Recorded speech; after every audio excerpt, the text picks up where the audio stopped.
Então agora eu quero chamar a sua atenção para 2 casos de abuso sexual contra crianças. É duro ouvir e saber. E um deles, minha gente, foi na cidade de Quissamã. O outro foi em Maricá, onde um idoso de 62 anos foi preso, suspeito de estuprar o próprio neto. É isso mesmo. É pesado, é complicado, mas é fato, é o que está acontecendo e a gente precisa falar, a gente precisa alertar a nossa população, não é isso, Carlos Orador? Conta pra gente aí esses 2 casos absurdos. Lamentáveis essas situações, Ana Paula. A gente começa falando sobre o caso de Maricá. Esse idoso de 62 anos, ele era considerado foragido da justiça, inclusive contra ele havia um mandado de prisão em aberto por estupro de vulnerável. Ele é apontado como o estuprador do próprio neto de 11 anos. Segundo as investigações, após o inquérito ter sido aberto, o setor de inteligência realizou vários cruzamentos de dados e conseguiu então localizar esse idoso. Ele foi preso no bairro Itapeba, que fica em Maricá. Segundo a Polícia Civil, o suspeito não esboçou qualquer reação durante a prisão. Ainda segundo as investigações, foram apresentados que o idoso se aproveitava quando estava sozinho com a criança para praticar os abusos. Ainda segundo a polícia, a mãe da criança, quando teve conhecimento dos abusos, foi ameaçada pelo suspeito e por isso não fez a denúncia. O homem foi encaminhado à Delegacia de Proteção à Criança e ao Adolescente, que fica em Niterói, e agora será encaminhado ao sistema prisional. Mas, infelizmente, esse não foi o único caso na nossa região. Em Quissamã, a Polícia Civil investiga uma denúncia sobre uma mulher de 27 anos que teria abusado sexualmente do próprio filho. A criança tem 9 anos. Isso aconteceu no bairro Carmo. De acordo com a Polícia Civil, ela já foi identificada e é procurada. A criança foi levada ao Instituto Médico Legal, onde passou por exames e agora está sob guarda do pai, que é separado da mulher. O caso é acompanhado pelo Conselho Tutelar e investigado pela Polícia Civil na delegacia da cidade. As estatísticas de abusos infantis são alarmantes, Ana, e grande parte das vítimas são abusadas, como a gente geralmente vê, dentro da própria casa. Nós conversamos com uma psicóloga sobre esse assunto e ela explica como identificar se uma criança está sofrendo abuso. Vamos acompanhar o que ela disse. Se a criança ela é mais sociável, ela vai se tornar mais retraída, vai se isolar. A criança ela passa a ter um comportamento sexualizado, ela começa a ter pesadelos frequentes, começa a ter medo de lugares ou pessoas específicas, ela pode ter uma regressão comportamental, como voltar a fazer xixi na cama. Ela passa a não ter vontade de comer ou ter uma compulsão alimentar.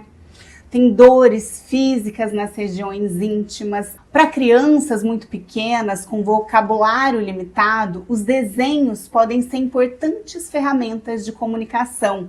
Então, desenhos que tenham a sexualização do corpo humano, destacando os órgãos genitais, figuras humanas distorcidas ou com partes do corpo faltando. É preciso ficar atento. A psicóloga também dá dicas sobre como os pais ou os responsáveis das crianças podem atuar sobre a limitação do acesso ao corpo deles. Vamos ouvir. Você criar essa relação, evite gritos e punições. Reaja com calma aos erros cotidianos da criança.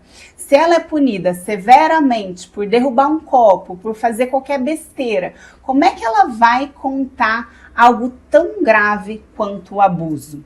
Ensine desde cedo sobre os limites do corpo dela. Tenha conversas diariamente, criando um canal de comunicação aberto. Mostre à criança que ela nunca vai ser punida por contar a verdade e que ela pode falar sobre qualquer assunto, mesmo que alguém tenha pedido segredo para ela. Mostre que não existe segredo entre vocês e que você acredita nela. O acompanhamento psicológico é essencial para ajudar essa criança a processar o trauma de forma segura. Pois é, e são traumas, Ana Paula, que podem percorrer a vida inteira, né? Entrando na vida adulta, talvez até chegando à terceira idade. Muitos casos, infelizmente, ocorrem, a gente sabe, né, Ana? E assim, seguindo esses conselhos, você cria um ambiente seguro, de proximidade com as crianças que vão ter aí a abertura, a confiança necessária para expor caso aconteça algo, Ana. Com certeza, Carlos. Esse aí é o remédio, né? Esse aí é o tratamento.